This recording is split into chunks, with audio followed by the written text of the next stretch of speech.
तुम्हाला पण सतत प्रायव्हेट पार्टला म्हणजेच इंटिमेट जागी खाज येते का? इचिंग झाल्यामुळे तुम्हाला त्या खाजगी जागेवर जखम सुद्धा होते का?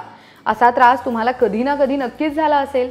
मग तर आजचा व्हिडिओ तुमच्यासाठीच आहे आणि तो तुमच्या खूप कामी येणार आहे, म्हणून व्हिडिओ शेवटपर्यंत नक्की बघा. आता बघा ना, आपण नियमितपणे आंघोळ करतो, केस धुतो, नखे कापतो, कान साफ करतो. आरोग्य चांगलं राहावं यासाठी आपण शरीराच्या इतर भागांची ज्याप्रमाणे स्वच्छता करतो, ज्याप्रमाणे काळजी घेतो, त्याचप्रमाणे शरीरातील नाजूक भागाची स्वच्छता राखणं, त्याची काळजी घेणं तितकंच महत्त्वाचं असतं, हे आपण कधी-कधी विसरून जातो. याबाबत योग्य ती काळजी वेळेस न घेतल्यास इन्फेक्शन्स नक्कीच होऊ शकतात आणि त्याचा तुमच्या हेल्थवरती घातक परिणाम सुद्धा होऊ शकतो. म्हणूनच आज आपण इंटिमेट वॉश म्हणजे काय, ते कसं केलं जातं आणि ते का आवश्यक आहे, अशा सर्व गोष्टी आज आपण या व्हिडिओमध्ये जाणून घेऊयात आणि सविस्तररित्या समजून सुद्धा घेऊयात. सर्वात आधी जाणून घेऊयात इंटिमेट वॉश म्हणजे नेमकं काय. आता ही एक प्रकारची स्वच्छतेची प्रक्रिया असते. यामध्ये तुम्ही तुमचे प्रायव्हेट पार्ट्स आणि आजूबाजूची जागा पूर्णपणे चांगल्या पद्धतीने स्वच्छ करता. आता इंटिमेट वॉश म्हणजे तुम्ही एखादं मार्केटमधून प्रोडक्ट आणून वापरणं असं नाही, तर ते तुम्ही पाण्याने फक्त स्वच्छ केलं तरीही चालतं. या प्रक्रियेलाच इंटिमेट वॉश असं म्हणतात. पण कोणत्याही सामान्य साबणाने केलेल्या साफसफाईला आपण इंटिमेट वॉश म्हणू शकत नाही, कारण साबण स्वच्छ असू शकतो पण तुमच्या शरीराच्या त्या भागाची जी पीएच लेवल आहे, पीएच पातळी, तो खराब करतो. त्यामुळे त्वचा कोरडी होते. त्यामुळे आपण हे करणं टाळलं पाहिजे.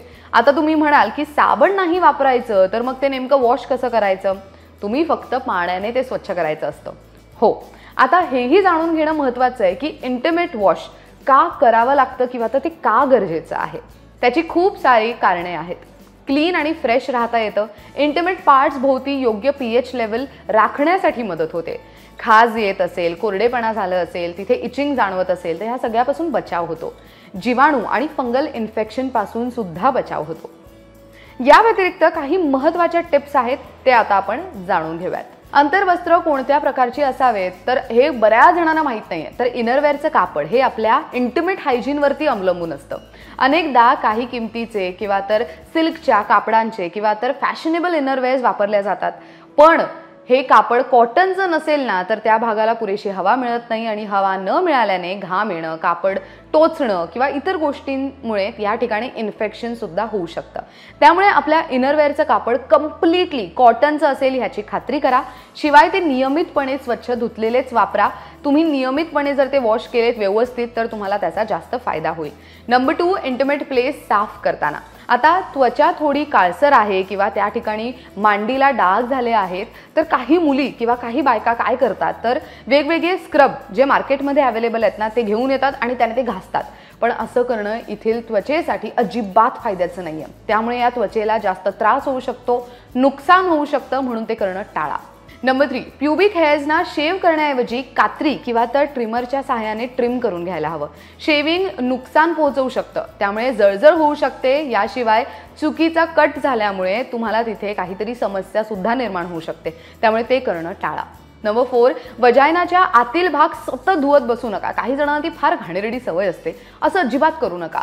योनी मार्ग किंवा तर योनी मार्गाचा बाहेरील जो भाग आहे तो नियमितपणे धुवा, स्वच्छ करा. पण योनी मार्गाचा जो आतील भाग आहे तो तुम्ही अजिबात भरपूर धुवत बसू नका. त्यामुळे पीएच लेवल कंट्रोलमध्ये राहत नाही आणि त्यामुळे तुम्हाला इचिंग किंवा तर इतर कोणतेही त्रास सुरू होऊ शकतात. नंबर 5, प्रत्यक्षात ह्या ठिकाणचे केस हे आपल्या सुरक्षिततेसाठी असतात, त्यामुळे ते काढणं योग्य अजिबात नाहीये.